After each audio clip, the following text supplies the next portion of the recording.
20টা view কি মানে আপনার দিয়ে আসছিল? কোনটা দিয়ে আসছিল নাকি ওভারঅল?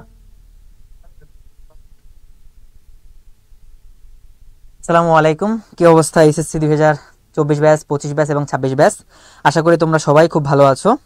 আমিও আলহামদুলিল্লাহ ভালো আছি। আজকে তোমাদের জন্য একটা ব্যতিক্রমী জিনিস নিয়ে উপস্থিত হয়েছি। তোমরা যারা 2024 সালে অ্যাডমিশন দিবে বা আগামীতে 2025 কিংবা 26 সালে দিবে, তোমাদের জন্য কিন্তু আমরা ইতিমধ্যে বিভিন্ন ধরনের টপিক নিয়ে আলোচনা করব।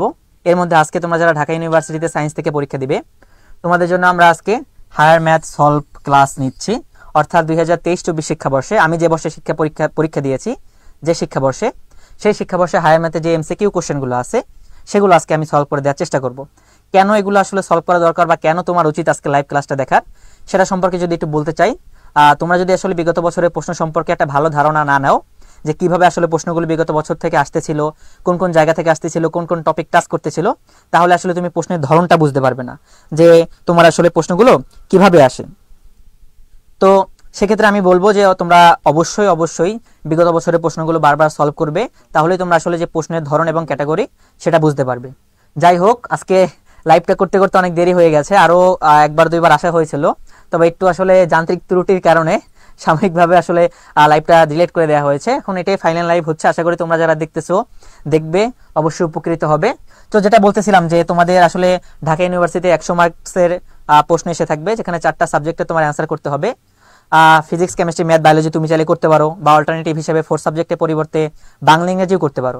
যাই হোক, তোমাকে কিন্তু 100 মার্কসের অ্যান্সার করতে হবে, এবং সেক্ষেত্রে প্রত্যেকটা সাবজেক্টে 25x4 মানে 25 মার্কস করে তোমাদের অ্যান্সার করতে হবে। তার মধ্যে 15 মার্কস হলো এমসিকিউতে এবং 10 মার্কস হলো রিটেনে।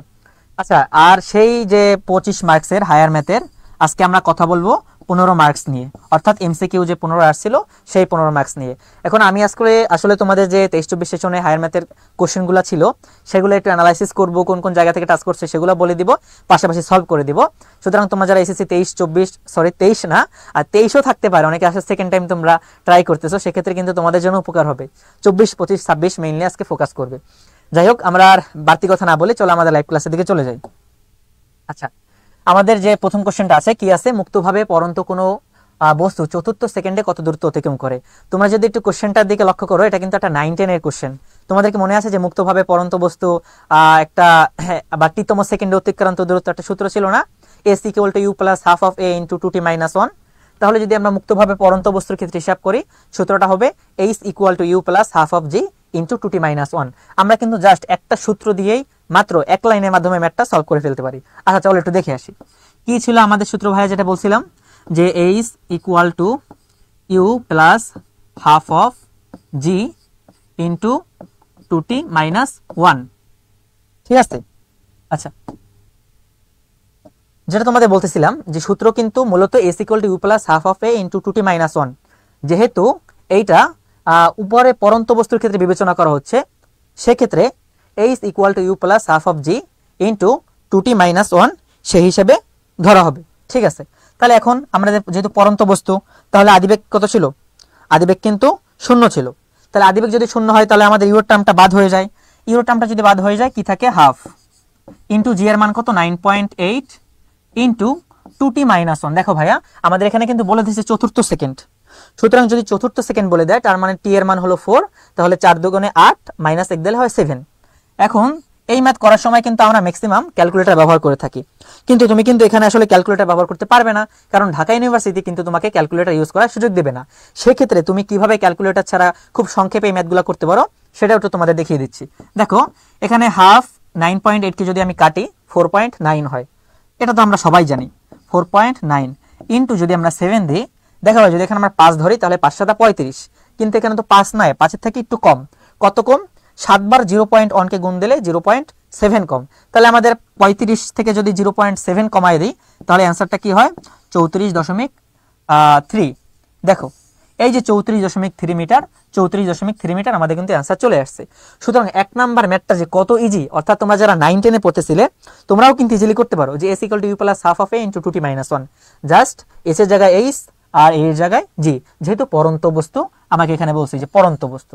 আচ্ছা, ঠিক আছে, তাহলে এটা গেল। এখন দ্বিতীয় ম্যাথটায় চলে আসতেছি। দ্বিতীয় ম্যাথটার দিকে তো লক্ষ্য করো, একটা লিমিটের ম্যাথ দেখা আছে, x টেন্ডস টু কত? Minus infinity. আচ্ছা, এই লিমিটের ম্যাথটা তোমরা যারা এসএসসি 24 ব্যাচ, খুব ইজি, একদম এমসিকিউর একটা ম্যাথ। ঢাকা ইউনিভার্সিটিতে যেভাবে এমসিকিউতে আসছে, তোমাদের বোর্ড পরীক্ষা এরকমের খুব সহজেই চলে আসতে পারে। আচ্ছা, যদি একটু দেখো এই ম্যাথটা যদি আমি একটু সলভ এখানে করাই দিই, মানে খুবই ইজি ম্যাথ। তুমি দেখো কি আছে, লিমিট দেয়া আছে, আর আছে হলো x tends to minus infinity. ভালো কথা, root over x square plus x আর এক্স প্লাস 1। আচ্ছা দেখো, আমাদের যেটা লক্ষণীয় এখানে বিষয়, এখানে যেটা লক্ষণীয় বিষয় সেটা হলো তোমাকে ইনফিনিটি মানটা বসাতে হবে। এখন তুমি তো ইনফিনিটিকে স্কোয়ার করতে পারতেছো না, ঝামেলা হয়ে যাইতেছে। কি করতে পারো তুমি, যদি আমরা একটা টার্ম জানি যে something divided by infinity equal to 0, তো আমরা যদি এরকমের সামথিং ডিভাইডেড বাই ইনফিনিটি, অর্থাৎ এক্স কে যদি 1 এ ডিভাইডেড বাই দিয়ে নিচে আনতে পারি বা হরে নিয়ে আসতে পারি, তাহলে কিন্তু আমার টার্মটা 0 হয়ে যাচ্ছে। সুতরাং একটা যদি টার্ম 0 হয়ে যায়, তাহলে আমার একটা টার্ম কমে গেল, আমার কিন্তু সেটা খুব সহজ হয়ে যায়। আচ্ছা, তাহলে কি করতে পারি দেখো, আমরা এই যে উপর থেকে এক্স স্কোয়ার কমন নিতে পারি। কেন এক্স স্কোয়ার কমন নেবো ভাই, তুমি যদি লক্ষ্য করো তাহলে এখানে 1 চলে আসবে আর এখানে 1 ডিভাইডেড বাই এক্স চলে আসবে।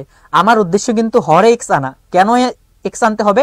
কারণ আমরা জানি something divided by infinity equal to 0 হয়ে যায়, আমার টার্মটা নাই হয়ে যায়, সেক্ষেত্রে আমার ম্যাথ সলভ করতে সহজ হয়। তো আমি যদি এখানে এক্স স্কোয়ার কমন নিই, তাহলে মনে করো এই যে রুটটা এটার উপর আলাদাভাবে চলে আসবে এবং এখানে রুটের উপর থাকবে 1 প্লাস 1 বাই এক্স। আচ্ছা ঠিক আছে, তাহলে 1 বাই 1 প্লাস এক্স, আর ডিভাইডেড বাই নিচে কি যাবে, নিচে থেকে আমরা কি কমন নিব বলতে পারো, এক্স প্লাস 1 আছে, এখান থেকে কিন্তু আমরা এক্স কমন নিব।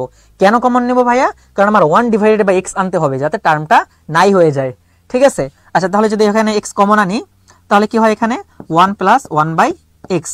আচ্ছা দেখো তাহলে কি হয়, এখানে তো স্কোয়ার আর রুট কাটাকাটি দিবা, কিন্তু কাটাকাটি দেওয়ার ক্ষেত্রে তো একটা শর্ত আছে। কি শর্ত আছে? এখানে একটা মডুলাস বসে। ঠিক আছে, তো মডুলাসের ক্ষেত্রে কি হয় দেখো ভাইয়া, আমার লিমিটের মানের ক্ষেত্রে তাকাও, এই যে লিমিটের মানটা কিন্তু আমার x tends to minus infinity, যেহেতু মাইনাস ইনফিনিটি তাহলে কিন্তু আমার মাইনাস মানটা বসবে।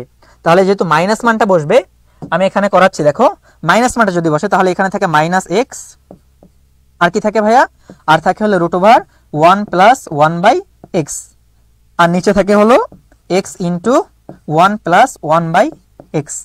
আচ্ছা দেখো এখন এই ক্ষেত্রে কি, এই ক্ষেত্রে এখন কি হবে, এই যে এক্স আর এক্স কাটাকাটি যাবে। এখন তুমি যদি এই যে লিমিটটার মানটা এটা যদি এক্স এর জায়গায় বসাই দাও, কি হয় দেখো, 1 ডিভাইডেড বাই ইনফিনিটি কি হবে, 0, টার্মটা 0 হয়ে যাবে। আবার এখানে 1 ডিভাইডেড বাই ইনফিনিটি, টার্মটা 0 হয়ে যাবে। তার মানে আমার যে এখানে দুইটা টার্ম, এই একটা টার্ম 0 হয়ে যাচ্ছে, এই একটা টার্ম 0 হয়ে যাচ্ছে। 1 এর উপর রুট দিলে তো 1ই থাকে, তো এটা নিয়ে আমার মাথা ব্যথা নাই, এখানে তো 1ই থাকে। আবার এখানে যদি আমি এক্স এক্স কাটি শুধুমাত্র মাইনাস থাকে, তার মানে আমার অ্যান্সার হচ্ছে -1। এটা হলো ঘ নাম্বারে। তাহলে আশা করি বুঝতে পারছো, এই ম্যাথটার ক্ষেত্রে জাস্ট এসএসসির একটা সূত্র, এটা কিন্তু এসএসসির মধ্যেও পড়তেছে না। আর এটার ক্ষেত্রে তুমি জাস্ট কি করতেছো, এই যে একটা লিমিটের ম্যাথ দেওয়া আছে, লিমিটের ম্যাথের ক্ষেত্রে যেহেতু মাইনাস ইনফিনিটি দেওয়া আছে, সেক্ষেত্রে তুমি এখান থেকে এক্স স্কোয়ার কমন নিবা, নিচ থেকে এক্স কমন নিবা, 1 বাই এক্স আকারে আনার চেষ্টা করবা। 1 বাই এক্স আকারে আনলে সুবিধা তোমার কি, কারণ something by infinity equal to 0 হয়ে যাবে, 0 হয়ে গেলে তোমার টার্মটা শর্ট হয়ে আসবে, তারপর দেন এক্স এক্স কাটাকাটি করে -1 হয়ে যাবে। মাইনাসটা কেন আসলো? কারণ আমরা জানি এখানে মডুলাস বসে, এবং মডুলাস উঠলে প্লাস মাইনাস দুইটা বসে, যেহেতু এখানে লিমিটের মান মাইনাস দেয়া, তাইলে আমার মাইনাস মানটা বসবে। আশা করি তোমরা বুঝতে পারছো। তোমাদের যদি আমার প্রশ্ন বুঝতে বা আমার কথা বলতে কোনো যদি তোমাদের শুনতে সমস্যা হয়, বা আরো আসতে বলেন ধীরে বলেন যদি কোনো সমস্যা হয়, তাহলে তোমরা হলো কমেন্ট করতে পারো, কমেন্ট করলে আমি তোমাদের কথাগুলো শুনবো। ঠিক আছে, আচ্ছা ভাইয়া আমরা হলো 3 নাম্বার ম্যাথের দিকে চলে যাই। দেখো আমাদের 3 নাম্বার ম্যাথটা কি ছিল, যে 16x স্কোয়ার, আচ্ছা 16y square minus 9x square একটা ম্যাথ দেয়া আছে, বলছে এটা দ্বারা নির্দেশিত কৌণিক কোণটি। আচ্ছা এখন প্রথম কাহিনী হলো, এইটা দ্বারা তুমি একদম এক নজরই বুঝতে পারবা যে এইটা আসলে কিসের, মানে কি হবে, এটা কি অধিবৃত্ত, পরাবৃত্ত, উপবৃত্ত নাকি বৃত্ত। এটা তুমি যখন দেখবা যে এক্স এর আগে মাইনাস আছে, তুমি একদম চোখ বুঝে বলে দিতে পারবা এটা অধিবৃত্ত, এবং অ্যান্সার কিন্তু আমাদের অধিবৃত্তই। সুতরাং তুমি যদি ঢাকা ইউনিভার্সিটিতে এমন কিছু ট্রিক খাটাইতে পারো যেটা তোমার সময় বাঁচাবে, তার মধ্যে কিন্তু এটা একটা অন্যতম। যে আসলে এই যে এখানে সমীকরণ দেখে তুমি যদি বলে দিতে পারো যেটা আসলে কি, তাহলে তোমার ম্যাথের যে ক্যাটাগরি সাজানো, এই যে সময়টা নষ্ট, এটা কিন্তু আর হবে না। তাহলে আমি এটা বলে দিলাম অধিবৃত্ত।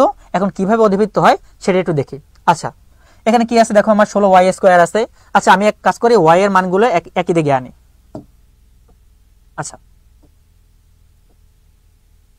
16y স্কোয়ার, তারপর আর কি আছে 64y, আচ্ছা তারপর আছে -9x square plus x plus 199। আচ্ছা, এখন এটাকে যদি আমি একটা আদর্শ ফর্মে সাজানোর চেষ্টা করি, তাহলে আমার একটা y square plus 2ab plus b square বা এরকমের একটা a square plus 2ab plus b square a plus b whole square একটা ফর্মে আনা উচিত। পরবর্তী যদি এক্স স্কোয়ার আছে, তাহলে আমি যদি এরকম একটা বর্গের ফর্মে আনতে পারি, তাহলে কিন্তু আমার যে উদ্দেশ্য, অর্থাৎ এরকমের একটা ফর্মে আনা, x square divided by a square minus y square divided by b square equal to 1, এটা কিন্তু আমার সার্থক হয়। আচ্ছা দেখি, তাহলে আমি এটা আনার চেষ্টা করি। দেখো, এখান থেকে যদি আমি 16 কমন নিই, তাহলে কি থাকে, ওয়াই স্কোয়ার থাকে আর 4y থাকে। এখন দেখো, আমি যদি এটাকে বর্গ নিতে চাই, আমার কিন্তু একটা এখানে 4 আনা লাগবে, কারণ Y square plus 2y plus 2 এর স্কোয়ার, যদি 2 স্কোয়ার দিই 4 হয়ে যায়। আচ্ছা, তারপর একটু দেখি এখানে মাইনাস, এটাকে যদি আমি করার চেষ্টা করি, তাহলে কি হবে মনে করো, 9 এবং 18 মধ্যে যদি 9 কমন নিই, তাহলে কি থাকে এক্স স্কোয়ার, শুধু 9 না, মাইনাস 9 যদি আমি কমন নিই, তাহলে কি থাকে 9 মাইনাস এক্স স্কোয়ার মাইনাস 18 যদি আমি এখান থেকে কমন নিয়ে যাই, তাহলে আমার কি থাকবে, 2 থাকবে। আচ্ছা, minus 2x plus 199 equal to 0। এটার উপর ওভারলেপ হচ্ছে, সমস্যা নাই। আচ্ছা দেখো, তাহলে আমি এখানে কিন্তু কিছু পরিমাণ মান বেশি এনেছি আমার, যাতে আচ্ছা এটা একটু একত্রে করে দিই, তাহলে আরো সুবিধা হবে। আচ্ছা, 2x হবে প্লাস আমার দরকার হবে একটা 1, তাইলে আমি কি করলাম দেখো, এখানে একটা -9 বেশি আনলাম, আর এখানে হলো কি করলাম, 464 বেশি আনলাম। তাহলে আমি এখানে যুক্ত করে দিতে পারি, এটাকে এখানে এটা লিখে দিতে পারি, কত, আমি মাইনাস তাহলে 64 দিব, আর এখানে যেহেতু -9 এনেছি, তাহলে +9 দিব ইকুয়াল টু 0। এটা কি ফর্মে আসে ভাইয়া, এটা দেখো, এটা এভাবে চলে আসে, 16 ইন্টু ওয়াই প্লাস 2 এর উপরে হোল স্কোয়ার -9, হ্যাঁ মাইনাস কিন্তু 9 চলে আসে, তারপর এখানে কি থাকছে, এক্স মাইনাস 1 এর উপরে হোল স্কোয়ার। আর এখানে যদি ক্যালকুলেশন করো কি হবে, এখানে 90 থাকবে, 64 বিয়োগ দিলে কত থাকে, 90 থেকে যদি যোগ করো, 64 বিয়োগ দিলে 144 থাকে, তাহলে এখানে কত থাকবে তোমার, -144 থাকে। এটাকে যদি ক্যালকুলেশন করে ওই পাশে নিয়ে যাও, দেখবা -144 চলে আসছে। ঠিক আছে, তাহলে আমি এখন কি করতে পারি, -144 দ্বারা যদি উপরে নিচে মানে এই সাইডে নিয়ে আসি, তাহলে ভাগ হয়ে যাবে। সেক্ষেত্রে মানটা আসবে এরকমের, যে ওয়াই প্লাস 2 এর উপরে হোল স্কোয়ার ডিভাইডেড বাই 16 দিয়ে কাটাকাটি করলে মেবি 9 থাকবে, এবং মাইনাস থাকবে, আর এখানে কি থাকবে, এক্স মাইনাস 1 এর হোল স্কোয়ার, আর নিচে থাকবে হলো 9, 144 দিয়ে কাটলে 16 থাকবে ইকুয়াল টু -1 থাকে। এখন যদি -1টাকেও এনে গুণ দিয়ে দিই, তাহলে কিন্তু এখানে মাইনাস থাকে, এখানে প্লাস হয়ে যায়। তাহলে আমার সমীকরণটা কেমন আসে, এখানে একটু যদি দেখি, এক্স মাইনাস 1 এর উপরে whole square divided by 16 minus, আচ্ছা মাইনাস কি আসে, মাইনাস আসে হলো ওয়াই প্লাস 2 ডিভাইডেড বাই 9 এটার উপর স্কোয়ার ইকুয়াল টু 1। এই যে ফরম্যাটটা, এটা কিন্তু এই ফরম্যাটের সাথে মিলে গেছে, দেখছো, এই ফরম্যাটের সাথে মিলে গেছে, মানে অধিবৃত্তের যে format, x square divide by a square minus y square by b square equal to 1, সেই ফরম্যাটের সাথে মিশে গেছে। তাহলে কিন্তু এটা অধিবৃত্ত, যেটা আগেই বলেছিলাম, সহজভাবে চিনতে পারবা মাইনাস দেখে। ঠিক আছে ভাইয়া, তাহলে এটা মোটামুটি গেল, অনেক হয়ে গেল। আশা করি তোমরা যারা দেখতেছো, এখন যদি মুছে দিই সমস্যা হবে না। তাহলে আমি এটা একটু মুছে দিলাম। আচ্ছা, আমি একটু এটা এখান থেকে ইরেজ করে দিলাম, যাতে আমার নিচে ম্যাথটা দেখতে সুবিধা হয়। তাহলে আশা করি এই ম্যাথটা তোমরা বুঝতে পারছো। তারপর নিচের ম্যাথটা তো তোমরা অলরেডি পড়তে থাকো। কি বলা আছে দেখো, যে পরাবৃত্তের শীর্ষবিন্দু কত, আমরা একটা আদর্শ ফর্মে নিব, এটাকে একটা আদর্শ ফর্মে নিব। আদর্শ ফর্মে কিভাবে নেব, দেখো ওয়াই এর উপরে যদি স্কোয়ার আছে, তাহলে যে পরাবৃত্ত বলে দিছে, তাহলে আমার কেমন হবে, যেহেতু পরাবৃত্ত বলে দিছে এবং ওয়াই স্কোয়ার বলে দিছে, তাহলে আমি যেটা করতে পারি, যে Y square equal two 4x ফর্মে নিতে পারি, Y square equal two 4x। তো আমি যদি একটু ওভাবে সাজানোর চেষ্টা করি, দেখো আগের মতোই, ওয়াই স্কোয়ার প্লাস 2y ওই সাইডে যদি নিয়ে যাই, তাহলে থাকে হলো -4x প্লাস 8। এখন দেখো আমার কাজ কি, আমার কাজ হলো এটাকে একটা বর্গমূল আকারে নেওয়া। এখন আমার যদি বর্গমূল আকারে নিতেই হয়, তাহলে আমার প্রধান কি কাজ করতে হবে, এখানে আমার একটা মানে স্কোয়ার আকার আনতে হলে a square plus 2ay 2ab plus b square যদি আনি, আমাকে 1 দরকার হবে। যেহেতু এই পাশে আমি 1 আনছি, তাহলে আমার এই পাশেও 1 যোগ দিতে হবে, 1 যোগ দিলে আমার 9 হয়ে যায়, এখানে একটা মাইনাস আছে।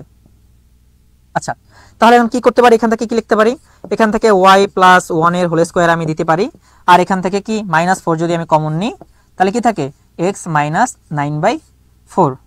ঠিক আছে, x মাইনাস 9/4। এই প্রশ্নটা কিন্তু আমার চলে আসে। দেখো ভাই, আমি কেন y square equal two 4x ফর্মে নিচ্ছি, কারণ বলা আছে পরাবৃত্ত এবং y এর উপরে স্কোয়ার দেওয়া আছে। তাহলে আমার পরাবৃত্তের দুইটা form normally y square equal two 4x এবং x square equal two 4ay। তো আমার যেহেতু y এর উপরে স্কোয়ার, তাহলে আমি কিন্তু y কে স্কোয়ার আকারে প্রকাশ করব, y সহ যে টার্মটা, এই যে 2y সহ। তাহলে সেই জন্য আমার একটা এক দরকার হয়েছে, আমি দুই পাশে এক এক যোগ করে তারপরে এইভাবে একটা সুন্দর ক্যালকুলেশন করে ফেললাম। এখন আমরা জানি যে y square equal two 4x এই ফর্মে যখন নিই আমরা, তখন এই শীর্ষবিন্দু হয় 0 0। তাহলে এই শীর্ষবিন্দু মূলত 0 0। এখন যদি এর শীর্ষবিন্দু 0 0 হয়, তাহলে আমি কি করতে পারি, এটাও 0 আবার কি এটাও 0। এখন যদি দুইটা 0 0 হয়, তাহলে x এর মান কত হয়, x এর মান হয় 9/4 এবং y এর মান হয় -1। তাহলে আমার অ্যান্সার কত, 9/4 -1। তাহলে কিন্তু আমার ক নাম্বার অ্যান্সার। আশা করি এই যে এটা কিন্তু একই অধ্যায় থেকে কনিক থেকে প্রশ্ন করছে, দেখছো কনিক থেকে প্রশ্ন করা, একটা হলো অধিবৃত্তের ক্ষেত্রে আর একটা হলো পরাবৃত্তের শীর্ষবিন্দু। তো আমি y square equal to 4x ফর্মে নিয়েছি, নেওয়ার পর দেখলাম যে শীর্ষবিন্দু 0 0 আমার কিন্তু হয়ে গেল। সুতরাং এই বিষয়গুলো একটা লক্ষ্য রাখবা, খুব সহজে কিন্তু হয়ে গেল, এগুলো কিন্তু বেশি কঠিন না। এর আগেরটা যদি তুমি ওইভাবে না বের করতে পারো তাহলে একটু বেশি ক্যালকুলেশন করতে হয়, বাট এগুলো কিন্তু ইজি। আচ্ছা এটা চলে আসো, একটা ইন্টিগ্রেশন দিয়েছে, একটা মজার ইন্টিগ্রেশন এটা, চলো একটু দেখি আমরা। আচ্ছা কি বলছে, এত পরাবৃত্ত এবং এত সরলরেখা দ্বারা আবদ্ধ ক্ষেত্রে ক্ষেত্রফল। আচ্ছা ধরো আমরা গ্রাফে দেখি যে বিষয়টা কেমন হয়। আচ্ছা এরকমের যদি হয়, তাহলে দেখো y square equal to 4x, আমরা জানি যে যার পাওয়ার থাকে না সেই দিকে হা করে, মূলত এরকম একটা হয়। তো y square equal to 4x, যেহেতু x এর উপর পাওয়ার নাই, তাহলে x অক্ষের দিকে মূলত পরাবৃত্তটা হা করবে। এবং এটা দেয়া আছে y ইকুয়াল টু x, মানে এটা মূলবিন্দুগামী এইরকমের একটা। আচ্ছা এখন এই যে এখান থেকে আর এখান থেকে এই যে মধ্যবর্তী যে জায়গাটা, এই যে মধ্যবর্তী যে জায়গাটা, এটার আমার ক্ষেত্রফল নির্ণয় করতে হবে। কিভাবে করব, ইন্টিগ্রেশন করব। দেখো এখানে কি দেয়া আছে, এখানে দেয়া আছে y ইকুয়াল টু x। তাহলে আমরা যদি y এর মানটা এখানে বসাই দিই, তাহলে এখান থেকে ফর্মটা এভাবে আনা যায় না, যে x square equal to 4x। দেন তুমি যদি এখানে x square minus 4x equal to 0, তাহলে x এর দুইটা মান বের হয়, x ইকুয়াল টু 0 আর একটা x ইকুয়াল টু 4। এখন এটাই হলো লিমিট। তুমি এখান থেকে যদি ক্যালকুলেশন করা শুরু করো, তাহলে কি হবে, এখান থেকে 0 হবে, এখানে 4 হবে, y এর মান যদি বসাও তাহলে কি হবে √2, আচ্ছা √2 না, ওখানে তো 4 আছে, এই যে এটা মানটা যদি বসাও, এটার মানটা যদি বসাও, তাহলে y ইকুয়াল টু কি হবে 2√x হবে minus y equal to x। তাহলে তুমি এটা ইন্টিগ্রেশন করো। ইন্টিগ্রেশন পারো না, দেখো একদম ইজিলি, আমি একটু এটা করে দিব না, এটা জাস্ট তোমাদের দেখাই দিচ্ছি। 2 তো থাকবে, √x, এটাকে x to the power half লেখা যায় না, তাহলে x to the power n এর ইন্টিগ্রেশনের সূত্রে পড়ে না। x to the power n এর সূত্র কি, x to the power n integration of x to the power n equal to x to the power n plus 1 divided by n plus 1। তাহলে তুমি হাফের সাথে প্লাস 1 মানে কত হবে, 3/2 হবে, নিচে কি হবে আবার n প্লাস 1। আবার x কে যদি করো, x কে যদি ইন্টিগ্রেশন করো x to the power n মানে n plus 1 divided by n plus 1, মানে উপর x স্কয়ার হবে নিচে 2 হবে। দেন জাস্ট তুমি যদি মানটা বসায় দাও, তোমার কিন্তু মান চলে আসবে। এটার অ্যান্সার মোস্ট প্রবাবলি 8/3। সুতরাং এটার করে দিলাম না আমি, তোমরা চাইলে কিন্তু খুব ইজিলি এটা সলভ করে নিতে পারো, ঠিক আছে। আচ্ছা তাহলে এটাই ছিল হলো 8/3 কেমনে করবা, সম্পূর্ণ প্রসেসটা কিন্তু আমি এখানে দেখাই দিচ্ছি, জাস্ট ইন্টিগ্রেশন করে নেবা, সূত্র বলে দিছি, অ্যান্সার হবে 8/3। আচ্ছা ভালো কথা, তার পরেরটা চলে আসি। পরেরটা কি বলছে, 6 নম্বরে একটা ত্রিকোণমিতির ম্যাথ এবং খুবই ইজি ম্যাথ। দেখো 2 tan স্কয়ার আছে আর tan স্কয়ার আছে, আমি যদি 2 tan স্কয়ারকে tan স্কয়ারের মধ্যে নিয়ে আসতে পারি, মানে শুধু tan স্কয়ারের মধ্যে সিঙ্গেল tan স্কয়ারে নিয়ে আসতে পারি, তাহলে আমার tan স্কয়ারে প্লাস tan স্কয়ার বি সূত্রে চলে আসে, একদম ইজি। তাহলে কি করতে পারি, 2 tan স্কয়ারে বা 2 tan স্কয়ার 1/3 আছে, 2 tan স্কয়ার না সরি tan ইনভার্স। আচ্ছা তাহলে কি 2 tan ইনভার্স এর সূত্র কি, 2 tan inverse a equal to tan inverse 2a divided by 1 minus a square, এমন একটা টাইপ। তো 2 tan inverse a equal to, আচ্ছা আমি একটু করে দিই এটা, তাহলে কি হতে পারে, এখানে বলতে পারো যে 2 tan ইনভার্স x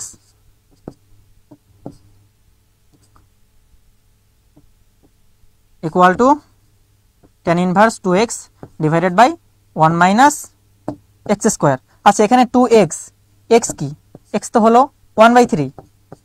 আচ্ছা আর এখানে 1 মাইনাস x স্কয়ার মানে হলো 1/9, যদি ক্যালকুলেশন করো উপরে হবে 2/3 আর নিচে হবে 9/8, তারপর যদি ক্যালকুলেশন করো 2/3 কি হবে 2/3 হবে ইনটু এখানে 9/8 হবে। আচ্ছা তাহলে কাটাকাটি গেলে এখানে থাকে হলো 3, এখানে কাটাকাটি গেলে হলো 4, তাহলে হলো কত হয় 3/4। এইটা হলো আমার এই যে tan ইনভার্স 2 tan ইনভার্সের মান, যেটা হলো tan ইনভার্স এত।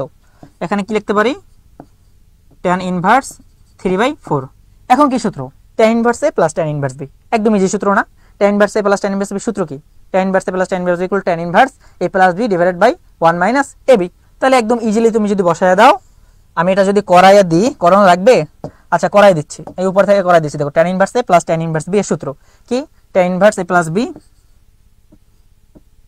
tan inverse a plus b divided by a minus b। tan inverse a plus b মানে হলো 1/3, আচ্ছা 1/3 না সরি 1/7 প্লাস 3/4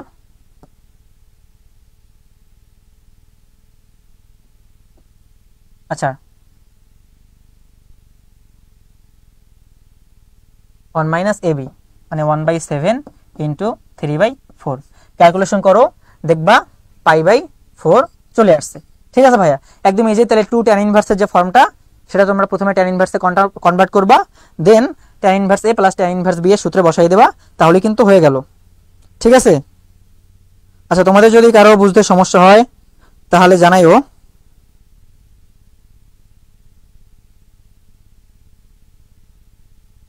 আচ্ছা ঠিক আছে, তাহলে আমরা চলে গেলাম, এটা ইন্টিগ্রেশন দেখাই দিলাম, এটা ত্রিকোণমিতি, just 2 tan inverse a, tan inverse 2 tan inverse এর সূত্র কি, tan inverse 2a plus divided by 1 minus a square দিয়ে বসাই দিবা, এখানে মানটা চলে আসবে, দেন এটার সাথে tan inverse a plus tan inverse b করে দিলেই অ্যানসার মিলে গেছে। ঠিক আছে, আমরা পরবর্তী স্লাইডে চলে যাই। আচ্ছা দেখো, একদম একটা মানে কি বলবো মানে একদম ইজি ম্যাথ, খুবই ইজি ম্যাথ। তোমরা যারা এখন হয়তো বা 25 ব্যাচ বা 24 ব্যাচ আছো, তারা হয়তো যদি ডেরিভেটিভ বা ডিফারেন্সিয়েশন করে থাকো পেরে যাবা। মানে ln x এর ডেরিভেটিভ কি, 1/x না, মনে করো এই যে dx অফ y, এখানে আছে কত ln x, ln x এর করলে কত হয় 1/x। এখন আমাদের হলো নটরডেম কলেজে নয়ন স্যার পড়াতো, আসলে স্যারের কথা মনে পড়ে যায়। স্যার বলতো যে আসলে কি সে x, তাকে আবার করো, মানে তুমি আসলে যাকে x ধরছো, তুমি তো ln x 2 মাইনাস x কে তুমি কি ধরছো, x ধরছো, কিন্তু আসলে কি সে x, সে তো আসলে x না, সে তো আসলে 2 মাইনাস x, তাহলে ওকে আবার করতে হবে। তো আবার যদি করো তাহলে কি হয়, 2 কে করলে 0 হয়, আর মাইনাস তো মাইনাস, x কে করলে 1 হয়, তাহলে এটা মাইনাস চলে আসে। জাস্ট এখান থেকে যদি তুমি, তাহলে কি হয় minus 1 divided by 2 minus x, যদি মাইনাসটা কমন নাও তাহলে 1 ডিভাইডেড বাই x মাইনাস 2। এক লাইনের ম্যাথ, এই যে শেষ। ঠিক আছে, একদম কিন্তু ইজি এবং একদম এক লাইনের ম্যাথ। ঠিক আছে, যে তুমি ডিফারেন্সিয়েশন করো ln x 1/x, আসলে কি সে x, তাকে আবার করো, যদি আবার করতে হয় তাহলে তো আসলে সে x ছিল না, এই যে 2 মাইনাস x ছিল, তাকে যদি আবার করো মানে পর্যায়ক্রমিক ডেরিভেটিভ, তাহলে ওখানে মানটা চলে আসবে, জাস্ট মাইনাসটা কমন নিবা, হয়ে গেছে। আচ্ছা দেখো 8 নাম্বার কি তোমাদের বহুল পরিচিত একটা ম্যাথ না, খুব বহুল পরিচিত একটা ম্যাথ। কি ম্যাথ, যদি এরকমের থাকে যে ইন্টিগ্রেশন অফ, আচ্ছা যদি এভাবে থাকে, রুট থাকে নিচে, এবং এখানে যদি একটা ফাংশন থাকে এবং উপরে যদি সেই ফাংশনের ডেরিভেটিভ থাকে, আবার লক্ষ্য করো, যদি হরে রুট থাকে, আচ্ছা যদি হরে রুট থাকে, এই যে হরে কিন্তু একটা রুটের টার্ম আছে, এবং এই ফাংশনের ডেরিভেটিভ যদি ঠিক উপরে থাকে, যদি এরকমের একটা ফাংশন থাকে, তাহলে তার মান কি হবে ভাইয়া, এই যে যদি রুটের ভিতরে যে ফাংশনটা থাকে তার ডেরিভেটিভ যদি উপরে থাকে, তাহলে সেই ফাংশনটার মান হবে 2 root over f of x plus c। ঠিক আছে, তাহলে আমরা এই সূত্রে বসাই, যদি এখানে বসাই, দেখো এইখানে এই ম্যাথটা থেকে আমি এখানেই করাই দিই, তোমরা একটু দেখো, যদি লক্ষ্য করো এখানে করাই দিলে, যে দেখো এখানে 1 মাইনাস x স্কয়ার, এটা যদি একটা ফাংশন হয়, তাহলে এই ফাংশনের ডেরিভেটিভ কেমনে আসবে, 1 এর ডেরিভেটিভ করলে তো 0, মাইনাস তো থাকবে, তাহলে মাইনাস x স্কয়ারকে করলে 2x, কিন্তু আমার হরে শুধু লবে শুধু আছে x, তাহলে আমার একটা -2 আনতে হবে না। আচ্ছা আমি একটা প্রশ্নের স্বার্থে এখানে একটা -2 দিলাম, তাহলে এখানে যদি একটা -2 আমি বসাই, এখানে যদি আমি একটা -2 বসাই, তাহলে তো আমাকে এটাকে সমতা করতে হবে, সমতা করার জন্য আমি এখানে কি আনবো, -1/2 আনবো না, -1/2 আনবো, তাহলে হয়ে গেল না, এই যে -1/2 আনলাম, আর এটা তাহলে এটা একটা ফাংশন হয়ে গেল সুন্দরভাবে, যে f অফ x একটা ফাংশন, ফাংশনের ডেরিভেটিভ উপরে আমার আছে, উপরে আনার জন্য আমার -1/2 সামনে গুণ দিতে হয়েছে, তো এটা এই ফাংশনের মধ্যে পড়ে গেল, তাহলে আমার অ্যান্সার হবে কি 2 root 1 minus x square plus c। এটা কি শুধু অ্যান্সার, এটা কিন্তু অ্যান্সার না, এটা কিন্তু অ্যান্সার না, কেন না, কারণ আমার তো সামনে হাফ গুণ আছে, তাহলে আমার ওটাকে মিক্স করতে হবে না, এই যে -1/2, তাহলে যদি কাটাকাটি করে দাও তাহলে অ্যান্সার হয় minus root over 1 minus x square plus c. এটা কত নাম্বারে আছে মাইনাস, আচ্ছা এই যে ঘ নাম্বার কিন্তু অ্যান্সার। মানে খুব সহজ একটা ম্যাথ, জাস্ট তোমাকে যেটা বললাম যে যদি হরে রুট থাকে এবং রুটের মধ্যে যে ফাংশনটা আছে সেই ফাংশনটা ডেরিভেটিভ যদি লবে থাকে তাহলে অ্যান্সার হবে 2√f(x), মানে ফাংশনটা প্লাস সি। তাহলে সেটাই, এই যে 2√f(x) প্লাস সি, তাহলে অ্যান্সার এটা হচ্ছে। আশা করি ভাইয়া তোমরা বুঝতে পারছো, সুন্দর একটা ইন্টিগ্রেশন ছিল এবং এগুলো কিন্তু বেশি হার্ড না, খুবই সিম্পল, খুবই সিম্পল, তোমরা কিন্তু চাইলেই পারবা। আচ্ছা, কি অবস্থা দেখি, কে কি কমেন্ট করতেছে, কার কি অবস্থা। আচ্ছা ঠিক আছে, তোমাদের স্যার বুঝে না, একটু বুঝাই দেন প্লিজ। আচ্ছা ঠিক আছে, এটা আমার একটা বান্ধবী, হ্যাঁ মজা করতেছি। যাই হোক ঠিক আছে, তোমরা যারা মানে ব্যাচমেট না, তোমরা যারা আসলে রিয়েলি 24 ব্যাচ অথবা 25 ব্যাচ 26 ব্যাচ, তারা আসলে সিরিয়াসলি নাও, কারণ তোমরা বুঝতে পারতেছো যে আহামরি অনেক কিছু দিচ্ছে না, একদম শর্ট শর্ট দিচ্ছে। তুমি যদি কিছু শর্ট ফর্ম জানো, কিছু সংক্ষিপ্তভাবে ম্যাথ করা জানো বা দেখে বুঝতে পারি, যে আমি আগের ম্যাথটা করলাম, এই যে দেখো, এটা কিন্তু আমি কিছু করলাম না, জাস্ট তোমাকে দেখে বুঝাই দিলাম যে হরের ডেরিভেটিভ থাকবে লবে, লবের জন্য আমার -2 গুণ দিতে হচ্ছে, ব্যালেন্স করার জন্য আমি -1/2 দিয়ে গুণ দিলাম। তো হ্যাঁ, হাত দিয়ে গুণ দিলাম, তো এটার মানটা হয়ে গেল এটা, আর -1/2 সামনে ছিল, কাটাকাটি গিয়ে মান রয়ে গেল। সুতরাং এগুলো বেশি কঠিন না, তোমরা যদি একটু পারো, চেষ্টা করো, তাহলেই হবে। tan 75 ডিগ্রি মান, এটা কি কোনো ম্যাথ হইলো বলো?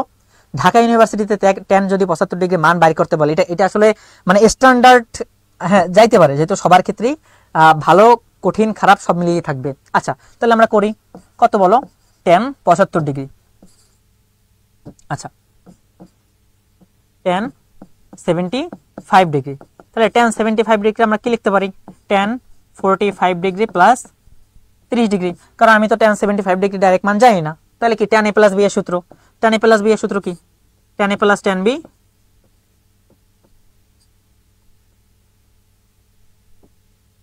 tan a plus b equal tan a plus tan b divided by 1 minus tan a tan b, tan a tan b। আচ্ছা এখন দেখো কি ক্যালকুলেশন করবা কেমনে, tan 45 ডিগ্রি মান 1, tan 3 ডিগ্রি মান 1/√3, সুন্দর মান বসাই দিবা শুধু, আর কোনো কাজ নাই। এখানে হলো 1, tan 45 ডিগ্রি মান 1, 30 ডিগ্রি মান 1/√3, ক্যালকুলেশন করো কি আসতেছে নিচে। আচ্ছা দেখো কি আসতেছে এখানে, এখানে তোমার আসতেছে হলো √3 হলো লসাগু, আর হলো √3 প্লাস 1, আর নিচে আসতেছে হলো √3 লসাগু, এখানে আসতেছে √3 মাইনাস 1, এটা কাটাকাটি গেল, কি থাকে answer, √3 plus 1 divided by √3 minus 1, এটা কিন্তু আনসার। কোথায় আছে ভাইয়া, √3 প্লাস 1 √3 মাইনাস 1, এই যে খ নাম্বার কিন্তু তাইলে answer. Just tan a plus b এর যে সূত্রটা আছে, tan a প্লাস b এর সূত্র বসাই দেবা, তাহলে কিন্তু হয়ে যাবে। tan a plus b equal to কি, tan a plus tan b divided by 1 minus tan a tan b, সূত্র বসাই দিবা, মান বসাই দিবা, তারপর এটাকে ক্যালকুলেশন করবা, মান বের হয়ে যাবে, একদম ইজি ম্যাথ। ঠিক আছে, চলো আমরা নেক্সট ম্যাথটা করতে যাই। নেক্সট ম্যাথ কি, নিচের কোনটা sin ইনভার্স 2/3 এর মান, এইগুলা ভাই মানে দেখলেই বুঝবা, টাইম লাগবে না তোমার একটা ম্যাথের জন্য, হয়তোবা তুমি ওখানে মনে করো কত মিনিট, এক মিনিট হয়তোবা টাইম, 1 মিনিটে বেশি পাবা। হ্যাঁ, তো এরকমের এমসিকিউ গুলা তোমার কিন্তু এই যে দেখো, ওই জায়গাটা পরাবৃত্তে ম্যাথ করে আসছো না, তারপর হলো অধিবৃত্তে ম্যাথ করে আসছো, ওখানে কিন্তু তোমার অনেক টাইম নিছে, বাট এইখানে কিন্তু তোমার যদি টাইমটা সেভ করতে পারো, তোমাকে টাইম সেভ শিখতে হবে। তুমি যদি এটা না পারো, ওটা নিয়ে যদি শুধু বসেই থাকো, তাহলে কিন্তু আর কাজ হবে না। সুতরাং স্কিপ করা শিখতে হবে, টাইম সেভ করা শিখতে হবে। তুমি পারো না মানে স্কিপ শেষ করো, দেন যদি তোমার সময় থাকে আবার ওখানে ব্যাক করো, বাট পারো না মানে পারো না, ওইটা করেই যেতে হবে এমন চিন্তা ভাবনা ভাইয়া বাদ দাও আজকে থেকেই, যারা এডমিশন ক্যান্ডিডেট আছো। আচ্ছা দেখো, আমি যদি এখন সাইন ইনভার্স, আচ্ছা সাইন ইনভার্স কি দেয়া আছে, 2/3 দেয়া আছে। আচ্ছা এটা তো যে কোনো একটা থিটার মান বা একটা কোণের মান আমি ধরে নিলাম। আচ্ছা কি হয়ে গেল, আচ্ছা আমি ধরে নিলাম থিটা ইকুয়াল টু এইটা, যদি থিটা ইকুয়াল টু এটা হয় তাহলে কত, এখানে এভাবে লেখা যায় না, সাইন ইনভার্স যদি এই পাশে চলে আসে, সাইন থিটা ইকুয়াল টু 2/3, এটা ত্রিভুজ এঁকে ফেলো ভাইয়া, সূক্ষ্মকোণী ত্রিভুজ, এটা যদি থিটা হয় তাহলে সাইন থিটা ইকুয়াল 2/3 মানে কি, লম্ব বাই অতিভুজ। সুন্দর করে পিথাগোরাসের উপপাদ্য প্রয়োগ করে দাও, কি হবে, অতিভুজ স্কয়ার ইকুয়াল টু লম্ব স্কয়ার প্লাস ভূমি স্কয়ার, ক্যালকুলেশন করো, দেখবা এটা মান বের হয়ে গেছে √5। ঠিক আছে, এখন দেখো কোনটা এটা সমান, কোনটা সাইন ইনভার্স 2/3 এর সমান, মানে যদি এটা √5 হয় তাহলে সবগুলোর সাথে মিলাও, দেখো কোনটার সাথে মিলে। এই যে tan হিসাব করো, tan ইকুয়াল টু কত, লম্ব বাই ভূমি, লম্ব 2/√5, কিন্তু নাই, হবে না। tan ইনভার্স মিলাও, দেখবা হবে না। cot ইনভার্স যদি মিলাও, দেখো আচ্ছা, এই মনে করো কট, কট কি আছে √5/2। কট কি, কটের সূত্র আমরা জানি কি, কটের ক্ষেত্রে আমরা জানি যে ভূমি বাই লম্ব। তো ভূমি কত, ভূমি হলো √5 আর লম্ব কত, লম্ব হলো 2, তাহলে √5/2 এটা কিন্তু মিলে যাচ্ছে। সুতরাং তোমার একটু চেক করতে হবে যে কোনটার সাথে মিলে। তাহলে এই যে সাইন ইনভার্স 2/3 একটা কিন্তু খুবই ইজি ম্যাথ, এবং জাস্ট তুমি সূক্ষ্মকোণের হিসাব দিয়ে পিথাগোরাসের সূত্র ব্যবহার করে ফেলতে পারো। এই দুইটা ম্যাথ আসলে বোর্ড স্ট্যান্ডার্ড, বলতে গেলে আসলে এডমিশন স্ট্যান্ডার্ড না। সুতরাং দেখতে পাচ্ছ যে আসলে তোমরা যারা একটু ভালোভাবে পড়াশোনা করো, একটু পড়াশোনার চেষ্টা করো, তাদের জন্য কিন্তু ঢাকা ইউনিভার্সিটি অপেক্ষা করতেছে। যদি তুমি পরীক্ষার সময় থেকে কিভাবে পড়াশোনা করতেছো সেই দিকে লক্ষ্য রাখবা, সেলফ কনফিডেন্স ধরে রাখবা এবং স্কিপ করতে জানবা, টাইম সেভিং করতে জানবা। ঠিক আছে? আচ্ছা, 10 নম্বরে চলে আসছে, আমাদের 5টা এমসিকিউ আছে, চলে যাচ্ছি। কি বলছে, এটা একটা ব্যতিক্রমী ম্যাট্রিক্স হলে পি এর মান নির্ণয় করো। ব্যতিক্রমী ম্যাট্রিক্সের শর্ত কি, ব্যতিক্রমী ম্যাট্রিক্স হবে তখনই যখন নির্ণয়কের মান শূন্য। আমরা জানি না, আমরা সবাই ম্যাট্রিক্স পড়ছি, আমাদের উচ্চতর গণিতের যে প্রথম অধ্যায় সেটাই কিন্তু ম্যাট্রিক্স, তো মানে ফার্স্ট পেপারের প্রথম অধ্যায়। সেক্ষেত্রে ব্যতিক্রমী ম্যাট্রিক্স কি বা সিঙ্গুলার ম্যাট্রিক্স বলা হয়ে থাকে। ব্যতিক্রমী ম্যাট্রিক্স হলো যা নির্ণয়কের মান শূন্য। তাহলে হিসাব করে এটা নির্ণয়ক কত, নির্ণয়ক 1 2 1, আচ্ছা 1 2 1 3 0 কি আছে হলো -1 2 3, তারপর হলো পি। আমাকে চাইছে হলো পি এর মান। আচ্ছা, আমি জানি এটা একটা ম্যাট্রিক্স, হ্যাঁ ম্যাট্রিক্স, ব্যতিক্রমী ম্যাট্রিক্স, নির্ণয়কের মান 0, নির্ণয়কের মান 0 বসাই দিলাম। এখন আমরা এটা সলভ করি। কিভাবে করব, যদি 1 থেকে শুরু করি, মানে প্রথম সারি বরাবর, তাহলে এই সারিও বাদ এই সারিও বাদ, কি হবে 0, এটাও বাদ হবে, তাহলে p0 গুণ হয়ে 0 হয়ে যাবে, আর হলে কি থাকবে -3 থাকবে। ঠিক আছে? আচ্ছা আচ্ছা, মাইনাস না +3 থাকবে, কারণ এটা বাদ হয়ে গেলে এটা 0 হবে প্লাস। আচ্ছা,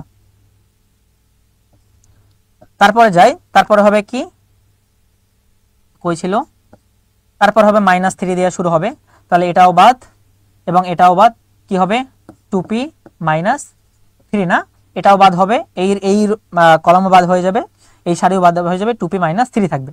তারপর যদি আমি আবার +2 থেকে শুরু করি, মানে এই বরাবর, এটাও বাদ, কি হবে -2।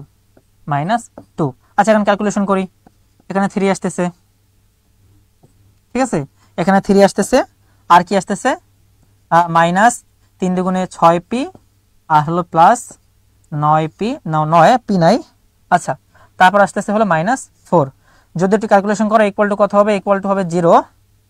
আচ্ছা, 6p যদি ওই সাইডে নিয়ে যাই, এখানে থাকে হলো 9 আর 3 12।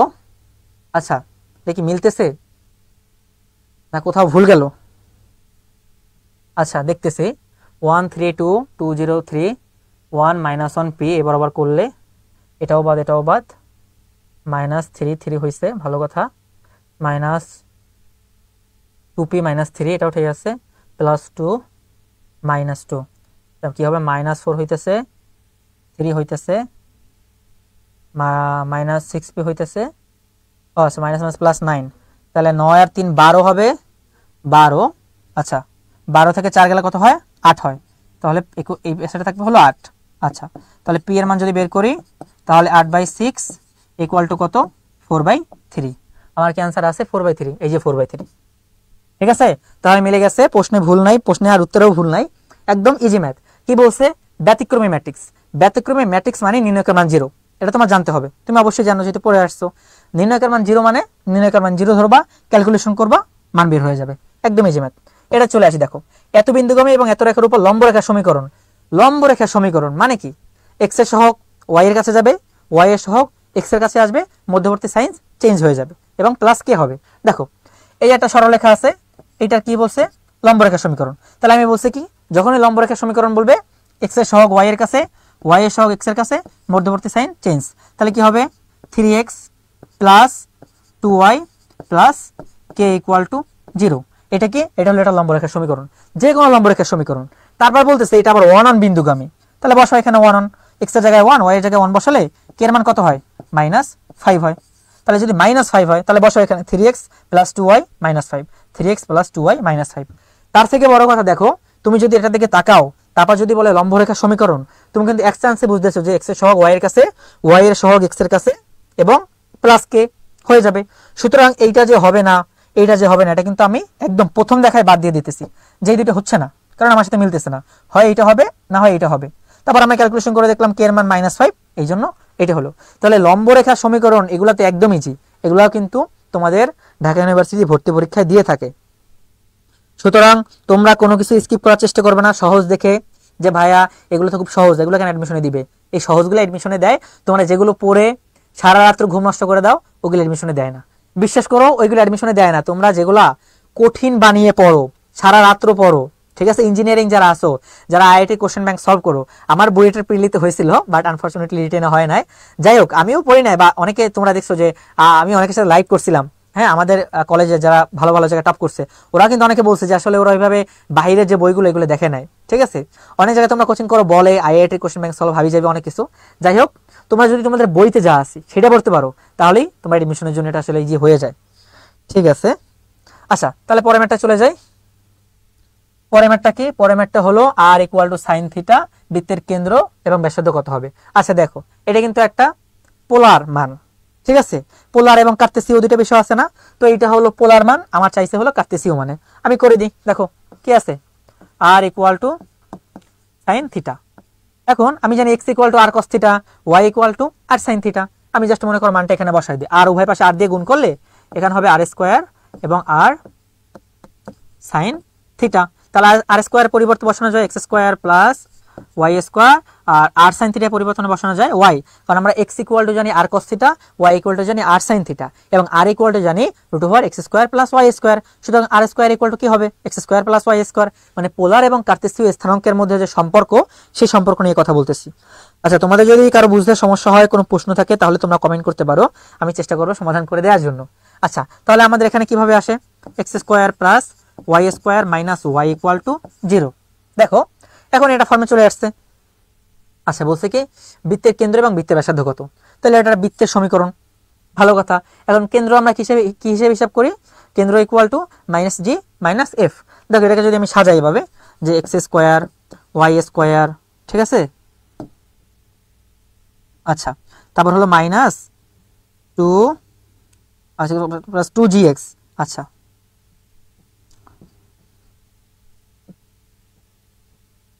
= 0। দেখো এখানে তো x এর মানটা নাই, তাহলে তোমার g এর ফর্মটা চলেই আসতেছে না। মানে কেন্দ্র যে একটা 0 এটা কিন্তু বোঝা যাইতেছে না যে x এর মান 0 মানে কি, কেন্দ্রে x এর মান 0।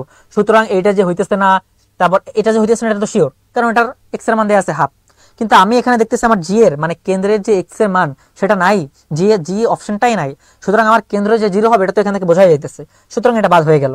আচ্ছা দেখো কেন্দ্র কত, আচ্ছা x² + y² + 2gx + 2fy + c, এটা হলো একটা বৃত্তের সাধারণ সমীকরণ।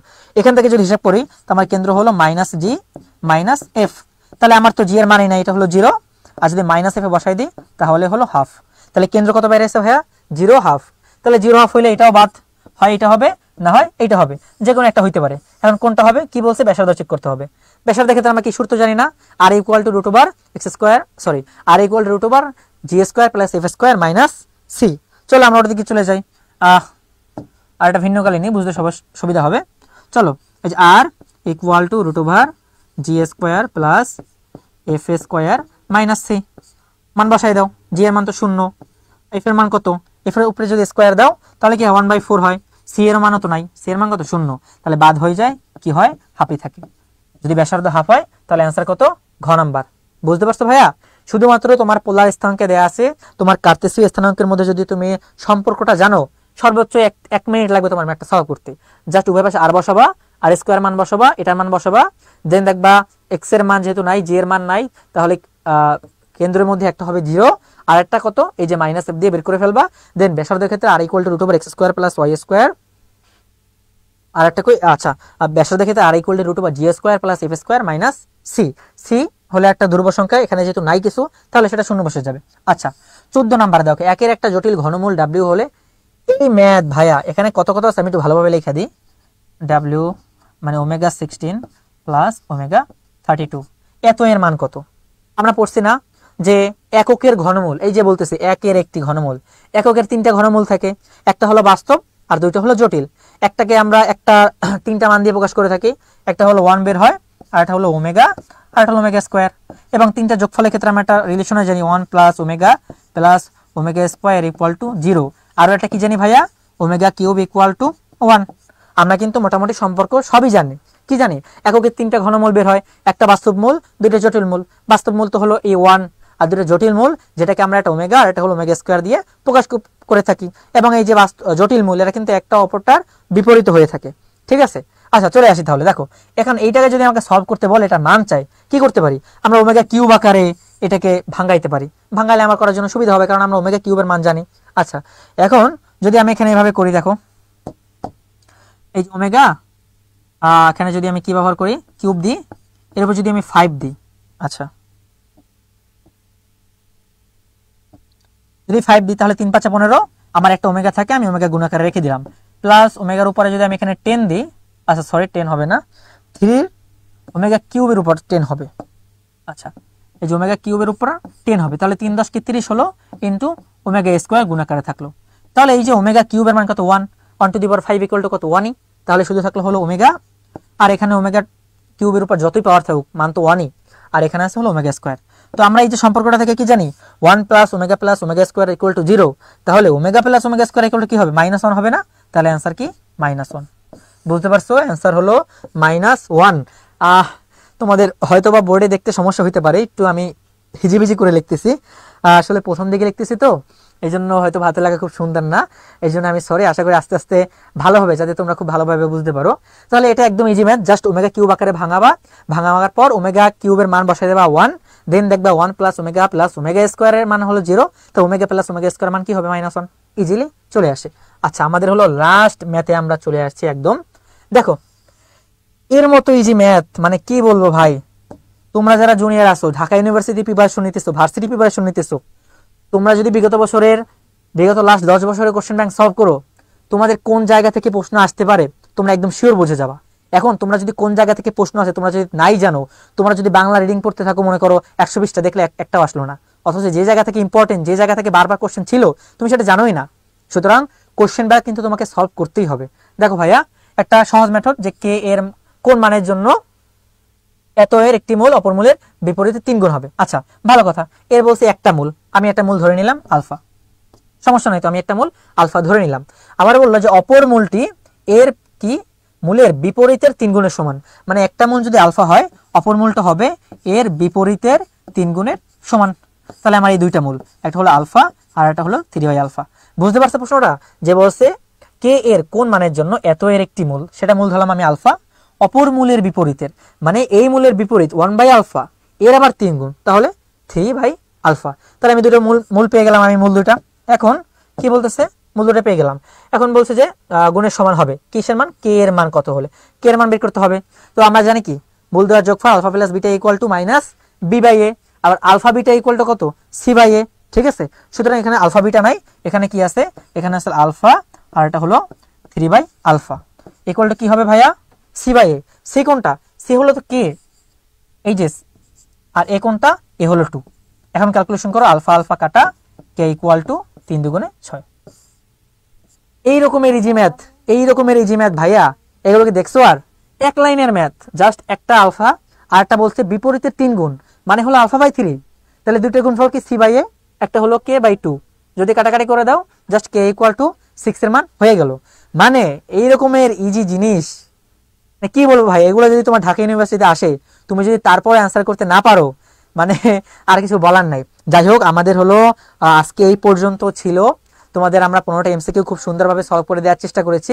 কিছু কিছু এমসিকিউ শেষ পর্যন্ত করে উত্তরটা তোমার জন্য রেখে এসেছি, যাতে তুমি একবার চেষ্টা করো এবং তোমরা যেভাবেই পারো একটা কোশ্চেন ব্যাংক কেনার চেষ্টা করো, যে কোনো জায়গা থেকে সেটা সলভ করার চেষ্টা করো, তাহলে আসলে কি হচ্ছে, কোথা থেকে প্রশ্ন আসছে তোমরা নিজেরাই আসলে বুঝে যাবে। আর বিশেষ করে আমার ম্যাথের ক্ষেত্রে একটু বলি, আমাদের স্মরণ করতে চাই আমাদের নটরডেম কলেজের যে মৃত্যুঞ্জয় স্যার এবং নয়ন স্যার, দুইজন স্যার আমার খুবই প্রিয় স্যার, ওনাদের ক্লাস আমি করেছি। বিশেষ করে মৃত্যুঞ্জয় স্যার আমার ম্যাট্রিক্স থেকে শুরু করে ডিফারেন্সিয়েশনের এক পর্যন্ত করিয়েছেন, এবং নয়ন পোদ্দার স্যার আবার ডিফারেন্সিয়েশন এবং ইন্টিগ্রেশন করিয়েছেন। সুতরাং যদি আমি করাই, সামনে আসে আমার ক্লাসগুলো পাও, তাহলে আসলে খুব মজার সাথে করতে পারবা, আমি এটা আশাবাদী। ওই যেটা বললাম না যে আসলে কি সে এক্স তাকে আবার করো, এভাবে আসলে অনেকগুলো মজার মজার টার্ম আছে স্যার আমাদের শিখাতেন, আমরা আসলে ওইগুলো দিয়ে মনে রাখতাম। আচ্ছা যাই হোক ঠিক আছে, তাহলে আর বেশি বাড়াবো না, তোমরা খুব ভালোভাবে পড়াশোনা করো, কোশ্চেন ব্যাংকগুলো সলভ করো, এবং আমাদের ঘুরি একাডেমি পেজ এবং মনিমস ইসি পেজ, এই দুইটা পেজ থেকে কিন্তু ধারাবাহিকভাবে অনেকগুলো তোমাদের জন্য ফ্রি ক্লাস থাকবে। পরবর্তীতে তোমরা যারা এসএসসি 24 ব্যাচ আছো তোমাদের জন্য আমরা কিন্তু ভার্সিটি এ এক্সাম ব্যাচ লঞ্চ করতেছি।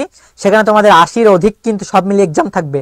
অধ্যায়ভিত্তিক এক্সাম থাকবে, সাবজেক্টিভ এক্সাম থাকবে, তারপর হলো পেপার ফাইনাল থাকবে, ফাইনাল এক্সাম থাকবে, তারপর তোমাদের সলভ ক্লাস থাকবে প্রায় 30-এর অধিক, মেন্টরশিপ থাকবে, গাইডলাইন থাকবে, অনেক অনেক ফ্যাসিলিটিস আছে।